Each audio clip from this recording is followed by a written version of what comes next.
अच्छा, सो ये वो बस फॉर्मल रिटर्न वाली बात हुई थी जो हमने कहा। अच्छा, उसके बाद है making notes regarding a telephone conversation, means telephone आया हुआ है, आप पॉइंट्स लिख रहे इनफॉर्मल रिटर्न। हैं। इनफॉर्मल रिटर्न, ठीक है, पक्की बात है, ठीक है, सही कह रहे हैं आप। अच्छा, उसके बाद है making changes to a contract. Formal return. Formal, हमेशा हमने कॉन्ट्रैक्ट जब पढ़ रहे थे तो उसमें भी कहा था कि हम रिकॉर्ड जरूर रखेंगे उसका।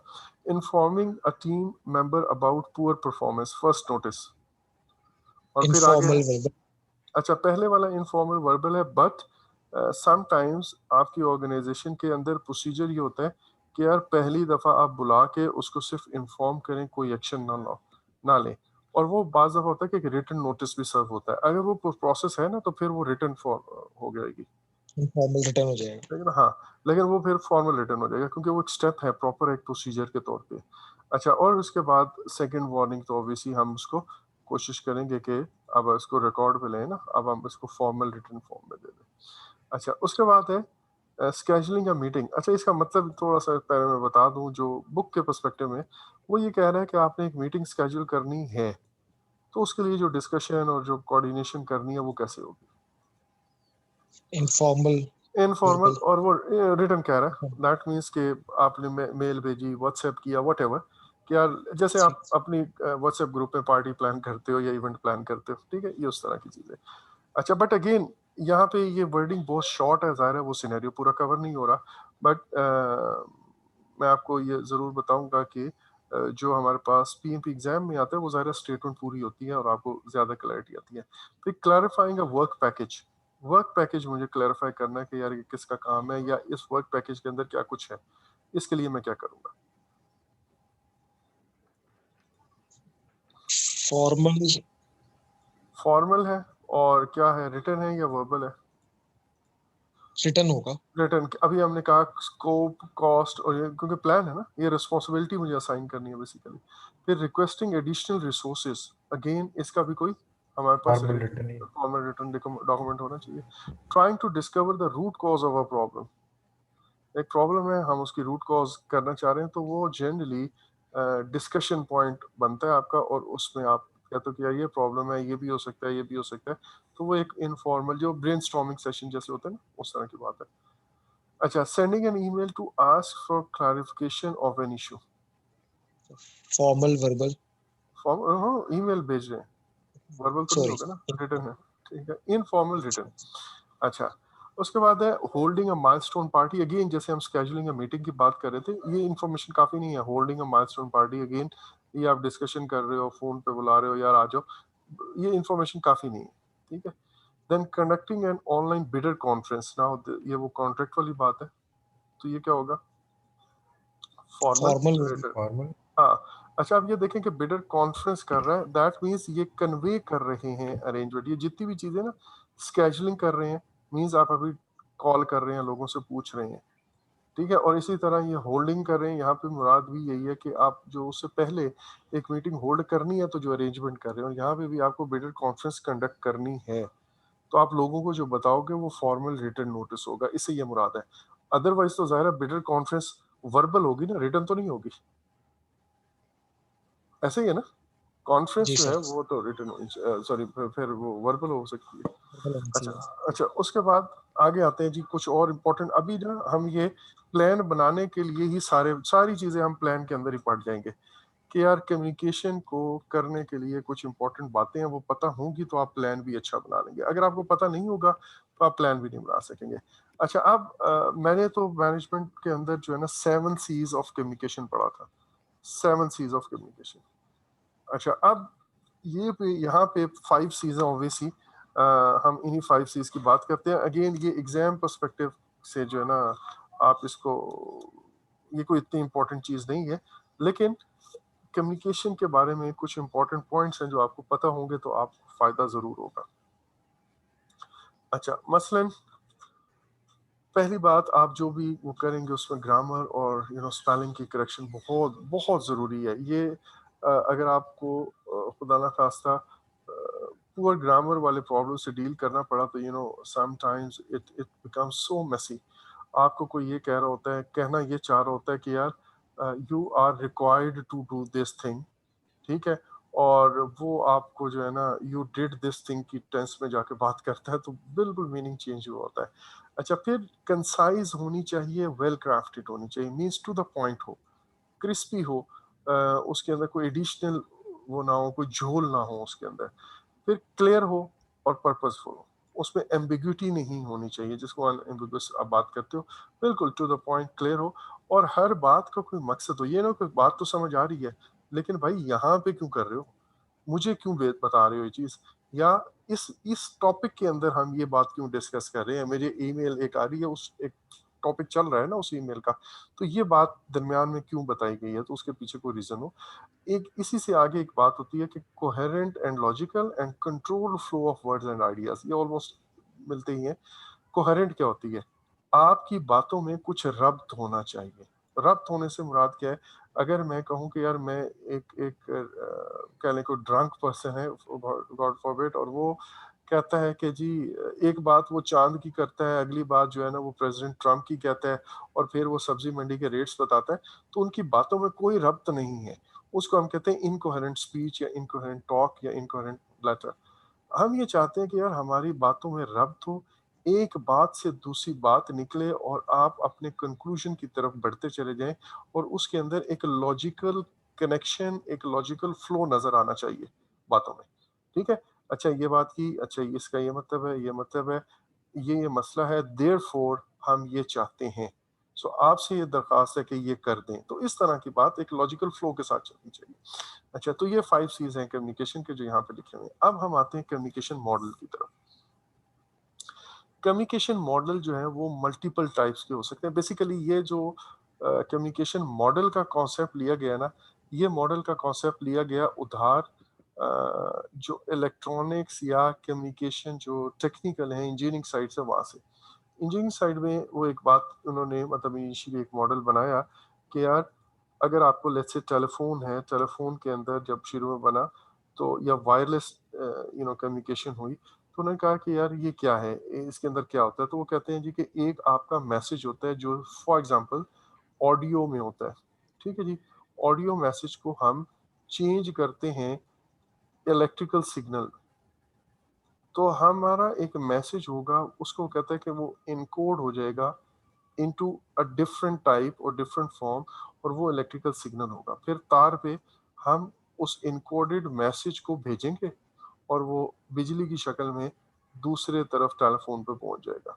वहां पे अब ये इलेक्ट्रिकल सिग्नल को डिकोड करना है उस ऑडियो में जो कि रिसीवर समझ सकता है। तो फिर यहाँ पे ये डिकोड होगा और वो रिसीवर को लगेगा। तो इनिशियली ये इन्फॉर्मेशन वहाँ से ली, मतलब ये जो आप कह लें ना कि ये कॉन्सेप्ट है वहाँ से लिया गया है कि एक कम्युनिकेशन मॉडल के अंदर क्या-क्या चीज़ें होती हैं। तो जनरली एक सेंडर होता है, वो सेंडर अपना मैसेज एन्कोड करता है, एन्कोड करने के बाद वो किसी भी चैनल के थ्रू, कम्युनिकेशन चैनल के थ्रू भेजता है रिसीवर को, और रिसीवर उस मैसेज को डिकोड करता है, समझता है। तो इनिशियली तो ये इतना ही था, ये जो कम्युनिकेशन मॉडल इतना है। फिर किसी ने कहा यार सिर्फ ये नहीं होता, इनफैक्ट इर्द-गिर्द यहाँ पे एनवायरनमेंट भी होती है, और ये एनवायरनमेंट जो है ना आपके कम्युनिकेशन को इफ़ेक्ट करती है। मसलन अगर मैं सिंपली फिज़िकल टर्म्स में बात करूँ, तो यहाँ पे रिसीवर के एंड पे नॉइस, शोर, प्रॉपर शोर जिसको मशीनों का, टाइपिंग का, टीवी का या किसी भी चीज़ का शोर है, तो उसे वो बात पूरी तरह से समझ नहीं आएगी। एक ये शोर हो सकता है, एक होता है मेरी तार के अंदर कोई इलेक्ट्रिक स्पार्क आ रहा है या उसके अंदर नॉइस आ रही है, ठीक है? तो ये बेसिक मीनिंग नॉइस का यहाँ से लिया गया। लेकिन अब हम कहते हैं, बेशक हम फेस टू फेस बात कर रहे हैं, बेशक कोई ऐसा शोर-शराबा भी नहीं है, लेकिन रिसीवर का ध्यान किसी और साइड पे है। अब अगर रिसीवर का ध्यान किसी और साइड भी है, तो ये भी एक नॉइस है। तो उन्होंने नॉइस हर उस चीज़ का नाम रख दिया, जो आपके मैसेज को ठीक तरह से दूसरे के पास पहुँचने ना दे, या उसको सही समझने में प्रॉब्लम करे, तो उसको नॉइस कहते हैं। अब ये नॉइस अगेन जैसे मैंने कहा इनिशियली ये उसमें किया गया। ख़ैर, तो एक कम्युनिकेशन मॉडल पहले उन्होंने डिफाइन किया कि कम्युनिकेशन मॉडल के अंदर 3 चीज़ें हैं। एक है सेंडर, सेंडर एक मैसेज लिखता है, ये दूसरी चीज़ होगी। ये मैसेज एन्कोड होता है, एक चैनल के थ्रू आगे जाता है, और रिसीवर उसको और फिर दैट मीन्स एक रिसीवर होता है, रिसीवर इस मैसेज को डिकोड करता है और ये मैसेज किसी इन्वायरमेंट में से गुजरता है, वो इन्वायरमेंट नॉइस कॉज कर सकती है। इसके बाद एक और साहब आए और उन्होंने कहा कि नहीं यार, ये मॉडल अभी भी कंप्लीट नहीं हुआ, इस मॉडल के अंदर एक बड़ा इंपॉर्टेंट एलिमेंट मिसिंग है और वो है फीडबैक का।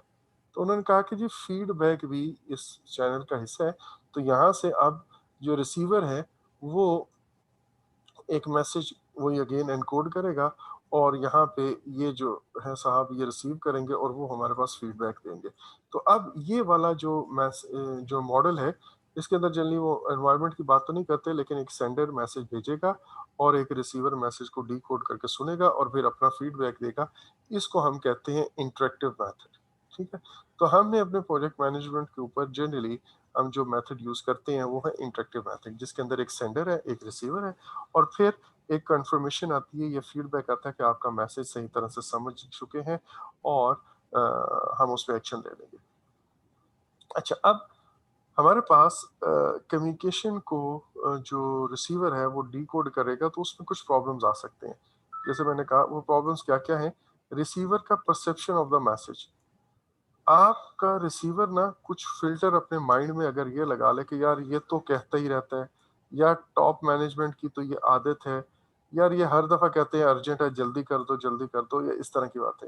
अगर आपके रिसीवर ने कोई ख़ास परसेप्शन बनाया हुआ है आपके बारे में, मीन्स सेंडर के बारे में, या उसने आप इस मैसेज के बारे में कोई परसेप्शन बनाया हुआ है, तो हो सकता है कि वो बात जो जो असल मकसद है, वो साहब किसी वजह से आपको ये बात कह रहे हैं, आपको समझ नहीं आएगी। ठीक है?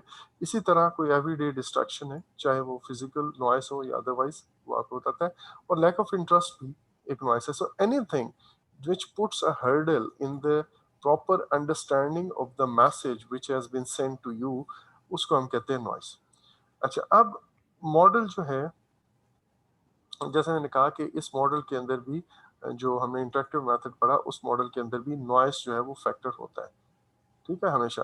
तो आपने अपनी इसके अंदर क्या कहते हैं, जो प्रोजेक्ट कम्युनिकेशन का प्लान बना रहे हो, तो आप ये डिफाइन करोगे कि आप किस किस्म का मॉडल चाह रहे हो।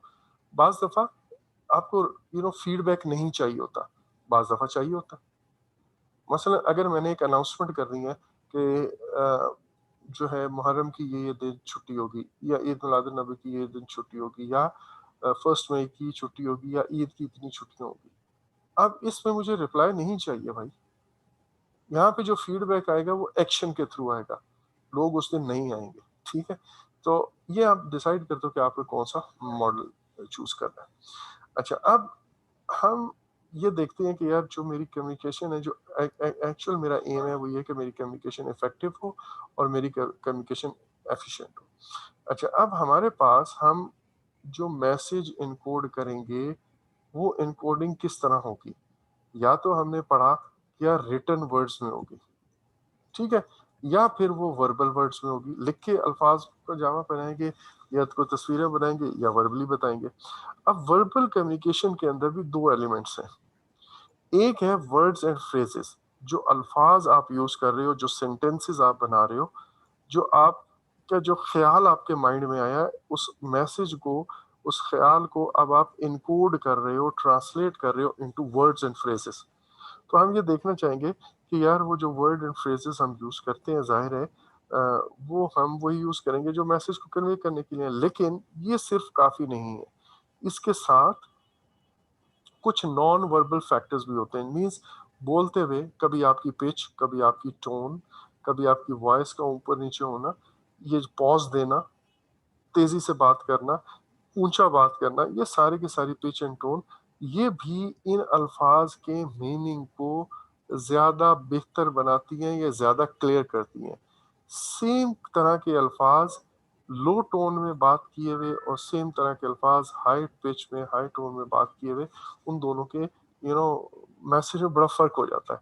सो हम वर्बल कम्युनिकेशन के अंदर 2 करते हैं, एक है वर्ड्स एंड फ्रेजेज़ वाली, जो प्रॉपर हम वर्ड चूज़ करते हैं, और दूसरा है पैरालिंगुअल। पैरालिंगुअल का मतलब है जिसके अंदर अल्फाज के बजाय वो जो आपके बोलने का लहजा है वो मैटर करता है।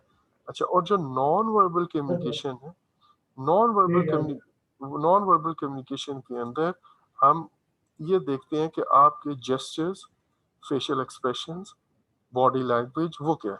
आप अगर किसी की बात सुन रहे हैं या कर रहे हैं और बड़ा ही रूड किस्म का, या आप कहते हो कि हाफ हार्टेड किस्म का पोस्चर है आपका या जेस्चर है, तो जाहिर है आप का मैसेज किसी और मीनिंग में लिया जाएगा।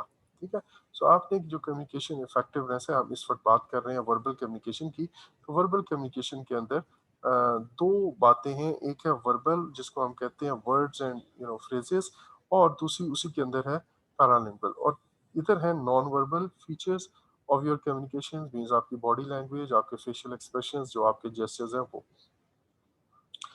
अच्छा जी, अब हम ये चाहेंगे और ये करना चाहिए कि कुछ मैसेजेस या कुछ इंपॉर्टेंट मैसेजेस वहाँ पे मुझे एक, आप कहते हो कि फीडबैक चाहिए होता है। अब इसमें 2 लोगों की रिस्पॉन्सिबिलिटी है।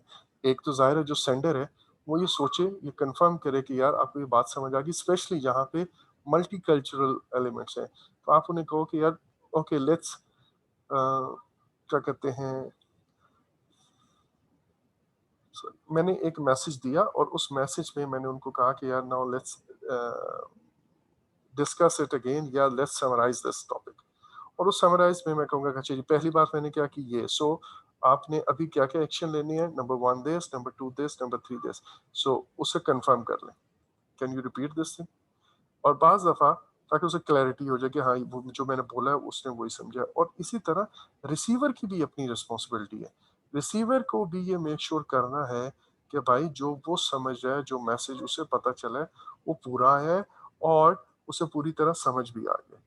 ठीक है। और ये स्पेशली जैसे मैंने कहा, जहाँ पे cross cross cultural and different languages involve हो जाती हैं, वहाँ पे आपने जरूर करना है। So senders and receiver of communication must be mindful of क्या क्या चीज़ें, कल्चरल डिफरेंसेस उन्होंने जहर में रखने हैं, जिसके अंदर एज का फ़र्क है, जेंडर का फ़र्क है, नेशनैलिटी का फ़र्क है।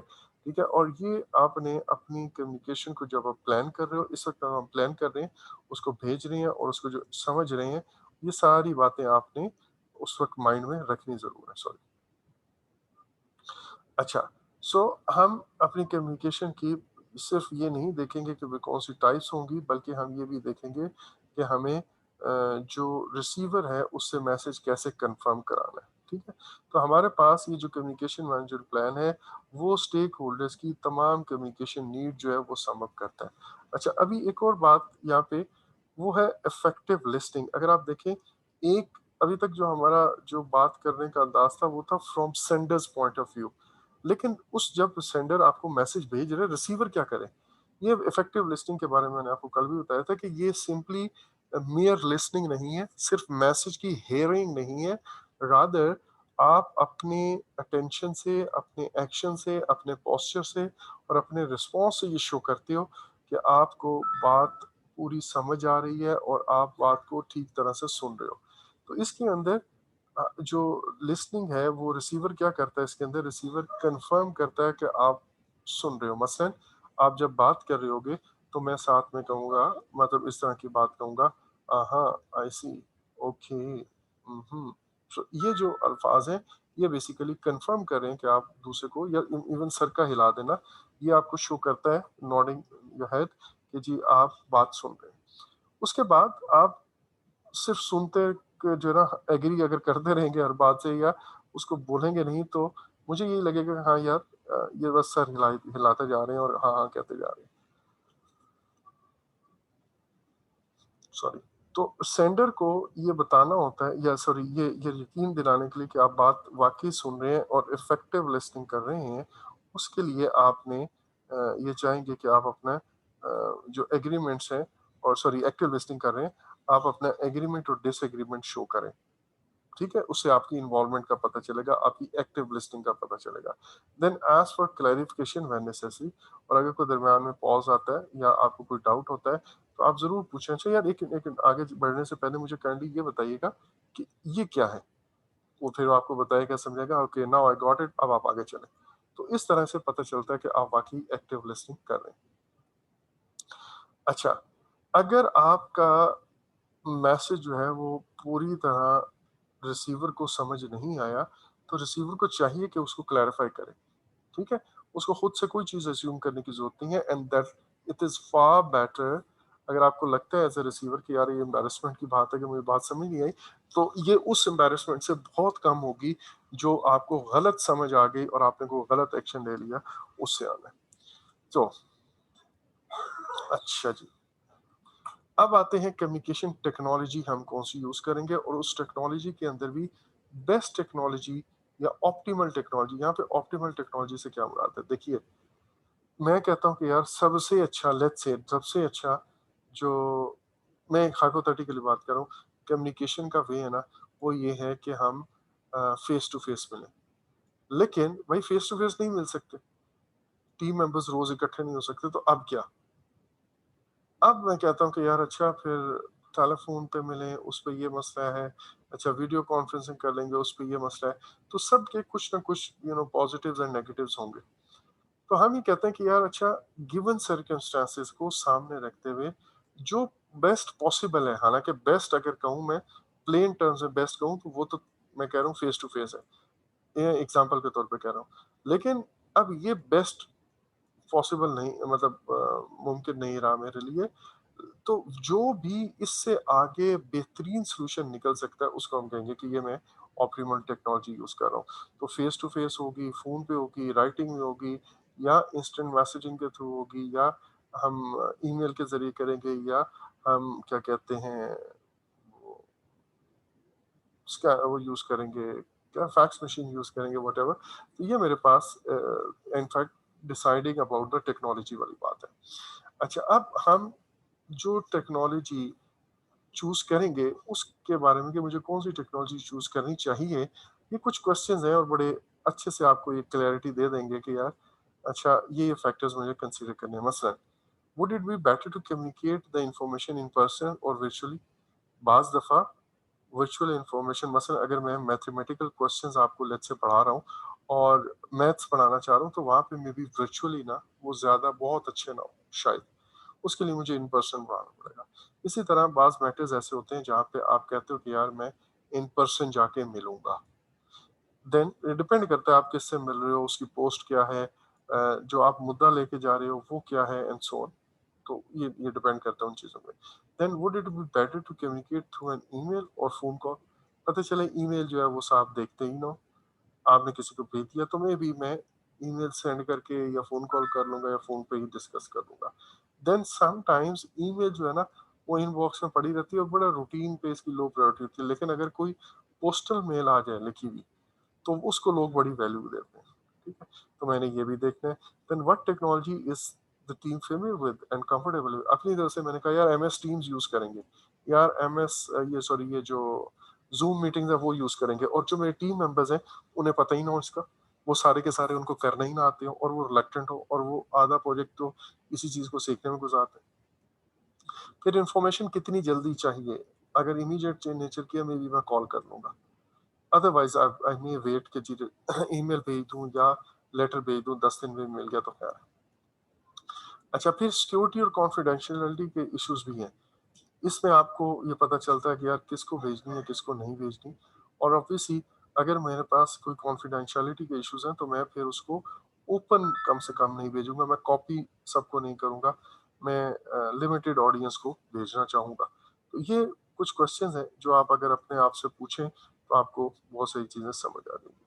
अच्छा, अभी हमने कम्युनिकेशन के डिफरेंट मेथड्स जो हैं, वो हल्का-सा ज़िक्र किया था, लेकिन अब मैं आपको उसको फॉर्मली बताता हूँ। एक कम्युनिकेशन का मेथड है, उसको हम कहते हैं interactive communication. Interactive communication two way communication का नाम है। इसमें एक तरफ से बात जाती है, तो दूसरी जो है ना अदर रिसीव करता है और उसको रिस्पॉन्ड करता है जवाब में। तो एक इंटरैक्टिव जो है ना आपका कम्युनिकेशन हो रही होती है। इसके बरक्स एक और कम्यू जैसे कि हमने कहा फ़ोन कॉल्स में, मीटिंग्स में, मैसेजिंग में, वीडियो कॉल्स, कन्वर्सेशन, इसमें जनरली इंटरैक्टिव कम्युनिकेशन हो रही है। एक और कम्युनिकेशन है जिसको हम पुश कम्युनिकेशन कहते हैं। पुश कम्युनिकेशन के अंदर अब ये टू वे कम्युनिकेशन नहीं है, पहली बात तो ये। इसमें एक ही तरफ से कम्युनिकेशन जा रही है, लेकिन ये जो एक तरफ से जा रही है, वो आगे स्पेसिफिक ऑडियंस को हम पहुँचा रहे हैं। जिसको मुझे बताना है मैं सिर्फ़ उसी को एड्रेस करके, उसी को पुकार के, उसी को बुला के या उसी को नाम लेके या एड्रेस डाल के वो चीज़ भेज रहा हूँ। So I am pushing the information to someone. जो मैंने स्टेटस रिपोर्ट्स किसी को भेजी हैं, वो सिर्फ वन साइडेड मैंने उसको भेज दी है, उधर से अब मुझे जवाब ना आए बेशक कोई मसला नहीं। कोई अपडेट्स हैं, कोई ब्लॉग्स, कंपनी के मेमोस, अनाउंसमेंट्स, ईद की 3 छुट्टियां हो गई, वो जनरली अगली कैटेगरी में आता है। बट ये वाला जो मैंने आपको बताया कि आप उससे एज इन रिटर्न कोई कम्युनिकेशन नहीं एक्सपेक्ट कर रहे होते, सो दैट मीन्स अब ये वो इंटरेक्टिव कम्युनिकेशन नहीं है, it is just one way. और ये डायरेक्टली आप किसी को भेज रहे हो, जिसको भेज रहे हो उसकी तरफ आप कहते हो आप कम्युनिकेशन या इंफॉर्मेशन को पुश कर रहे हो। एक और है, और वो है इंफॉर्मेशन को पुल करना। पुल करने से मुराद ये है कि आपकी इंफॉर्मेशन आप डायरेक्टेड किसी बंदे को या किसी एड्रेसी को आप नहीं भेजते हो, रादर आप किसी भी एक सेंट्रल लोकेशन पे, जैसे मैंने कहा वेबसाइट या नोटिस बोर्ड, उस पे आप अपनी इंफॉर्मेशन डाल देते हो, और जिसको वो इंफॉर्मेशन लेनी होती है वो खुद ले लेता है। आप उसके ऊपर एड्रेस नहीं लिखते कि मैं इसको भेज रहा हूँ, जैसे कि आपने पुश कम्युनिकेशन में देखा। ठीक है, सो ये 3 कम्युनिकेशन मेथड्स हैं: interactive communication, push communication and pull communication. आपने किस तरह कौन सी कम्युनिकेशन मेथड यूज करना, ऑब्वियसली ये डिपेंड करेगा आपको फीडबैक चाहिए नहीं चाहिए, या आपका जो सेंडर है, सॉरी रिसीवर है, वो वो क्या चाह रहा है, उसके लिए कौन सा मेथड कन्वीनियंट है। ऑब्वियसली इस पे हम कम्युनिकेशन मेथड जो है वो हमारा डिपेंड करेगा। अच्छा, अब हम टूल्स एंड टेक्निक्स आगे पढ़ रहे हैं। मीटिंग्स जो है ना, ये एक इम्पॉर्टेंट पार्ट है कम्युनिकेशन का। मीटिंग्स के बारे में कुछ बातें याद रखिएगा। पहली बात ये कि जनरली मीटिंग्स किस तरह स्केड्यूल की जाती हैं। जनरली मीटिंग इस तरह स्केड्यूल की जाती है कि जो भी स्टेक होल्डर्स हैं, उन स्टेक होल्डर से उनको बताया जाता है कि जी इस डेट को हमारी मीटिंग होगी, नंबर वन। उस मीटिंग के एजेंडा पॉइंट्स ये हैं, इस टॉपिक पे हम डिस्कशन करेंगे, इसके अलावा कुछ नहीं करेंगे। ये मीटिंग का टाइम होगा, ये लोग एड्रेस करेंगे। उसके बाद इस मीटिंग की ड्यूटीज ये हैं, इस बंदे ने मीटिंग के पॉइंट्स रिकॉर्ड करने हैं, इन वाले साहब ने मीटिंग के पूरा ओवरऑल जो क्या कहते हैं प्रोसेस है उसको कंडक्ट करना है, और ये वाले साहब जो है वो मीटिंग को चेयर करेंगे एंड सो ऑन। तो आप मीटिंग का एजेंडा पॉइंट्स, क्या क्या पॉइंट्स डिस्कस होंगे, कौन किसके साथ बैठेगा, ये सारे का सारा डिसाइड करते हो। लोगों से फिर कंफर्मेशन लेते हो कि सर मैम ये मीटिंग है, इस दिन आप आ रहे हैं, अवेलेबल होंगे या नहीं हो रहे। अगर होंगे तो हम ज़रा उसको स्केड्यूल कर लेते हैं। अच्छा, अब जब मीटिंग हो चुकी है, उसमें डिस्कशन होती है सारा कुछ, तो फिर एक मिनट्स ऑफ मीटिंग इशू होते हैं। और ये जो मिनट्स ऑफ मीटिंग है, इसके अंदर हम इस मीटिंग का तमाम अहवाल और उसके अंदर जो जो फैसले हुए और वो फैसलों की जिम्मेदारी किसके हवाले सौंपी गई, वो सारे का सारा हम मिनट्स ऑफ मीटिंग में लिख लेते हैं। अच्छा, अब मीटिंग करवानी तो इस तरह चाहिए। कुछ मीटिंग्स ऐसी हैं जो रेकरिंग होती हैं। रेकरिंग से मुराद हर 15 दिन बाद आपने स्टेटस रिपोर्ट मीटिंग है, तो आपने कितने दिन बाद करनी है, क्या टाइम होगा, उसके अंदर कौन कौन लोग आएंगे, ये तो रिपीटेड मीटिंग्स है ना, बार बार होंगी, तो इनको हम पहले से डिसाइड कर सकते हैं। It's good. अच्छा, फिर मीटिंग के अंदर जो आप कहते हो कि ग्राउंड रूल्स क्या होंगे, मींस आपने मीटिंग्स को फॉर्मली लेना है, आप जो सूट पहन के आएंगे, आप कैजुअल में आ सकते हो, आप अपने साथ किसी और को भी ला सकते हो, नहीं ला सकते हो आपको, ताकि वो जनरली हम कोई असिस्टेंट वगैरह लेट्स से अगर लेके जाते हैं जो हमें गाइड करता रहे कि क्या करना है क्या नहीं करना एंड सो ऑन। तो ये हमारे पास मीटिंग्स की कुछ बातें हैं। अच्छा, अब मीटिंग्स जो है ना, एक हमारे पास, अगर आपको हो याद तो मैंने कुछ बताया था कि एक हमारे पास होता है स्टेटस मीटिंग। अब स्टेटस जो है ना, ये जनरली हम प्रोजेक्ट टॉप मैनेजमेंट को मे बी 5, 10, 15 मिनट में छोटे से टाइम में ओवरऑल जो है प्रोजेक्ट की स्टेटस जो है उसकी मीटिंग कर लें और उसको ब्रीफ कर लें। लेकिन टीम मेंबर्स के साथ जनरली स्टेटस रिव्यू मीटिंग्स हम नहीं करते, क्योंकि टीम मेंबर्स के पास जो स्टेटस का अपडेट है वो कहीं और से आ रहा होता है, किसी और बेटर कन्वीनियंट मेथड से आ रहा होता है। अगर तो मैं टीम मेंबर्स को इन मीटिंग्स पे हर रोज बुलाता रहूंगा, तो फिर काम कब करेंगे। इसलिए मैं उनको एंगेज नहीं रखता, रादर मैं जो है ना ऐसे केस में स्टेटस मीटिंग्स में सिर्फ टॉप मैनेजमेंट के साथ करता हूँ, और जो टीम मेंबर्स हैं उनके साथ मैं कोई ऑल्टरनेट मेथड ढूंढ के, और जैसे कि मैं कह रहा हूँ कि प्रोग्रेस रिपोर्ट शेयर करके वहां पे प्रोग्रेस करूंगा। टीम के अंदर जो है ना, मैं मीटिंग्स के अंदर मोस्ट प्रॉब्ली रिस्क इशू करूंगा, सॉरी डिस्कस करूंगा और इश्यूज डिस्कस करूंगा। ठीक है, स्टेटस के अंदर बारे में मैं ना डिस्कस करूं, अगर कोई बहुत ऐसी चीज नहीं है तो। अच्छा, एक और बात के सॉरी, अच्छा, अब जब हम मीटिंग बुला रहे हैं तो मैंने अभी कहा कि हम अपनी रेकरिंग मीटिंग्स को एडवांस में प्लान कर लेंगे। फिर meet with the team regularly, जरूर मिले, लेकिन बट नॉट टू ऑफन। और ये जनरली कुछ बॉसेस को होता है, वो रोज ही सुबह बुला के आपका एक एक दो दो घंटे जाया कर देते हैं, इसी चक्कर में कि वो इकट्ठा बैठ कर डिस्कशन करते रहते हैं। Then have a purpose of each meeting. सिर्फ महज इसलिए ना करें कि जी हमें कहा गया कि प्रोग्रेस स्टेटस मीटिंग होनी चाहिए। आप मीटिंग सिर्फ उस वक्त करें जब आपकी जरूरत है। दैट मीन्स अननेसेसरी मीटिंग से अवॉइड करें। हाँ, जहाँ पे जरूरत है वहां जरूर करें। और फिर मीटिंग के अंदर जो डिस्कस करना है वो स्टेटस की बातें ना करें, वो टाइम ना जाया करें, वो आपका बड़ा कीमती टाइम है। प्रोजेक्ट टीम मेंबर्स प्रोजेक्ट को काम कर रहे थे, और अगर वहां से किसी ने आपको टीम मेंबर्स को बुलाया है और आपको काम छुड़वा के बुलाया है, तो फिर रिमेम्बर उसका कोई मकसद होना चाहिए, उससे कोई फायदा होना चाहिए। ठीक है। सो विद दिस मैं अभी आज का लेसन यहीं पे कंक्लूड करता हूँ। आज 30 मिनट्स जल्दी ही छोड़ रहा हूँ, और कल इंशाल्लाह हम कम्युनिकेशन खत्म करके और हम इंटीग्रेशन कल ही शुरू कर लेंगे। So if you have any question you may ask me now or you may ask me later any time. ठीक है Danish? Okay sir, thank you. Okay ji, Allah हाफिज जी। हाफिज।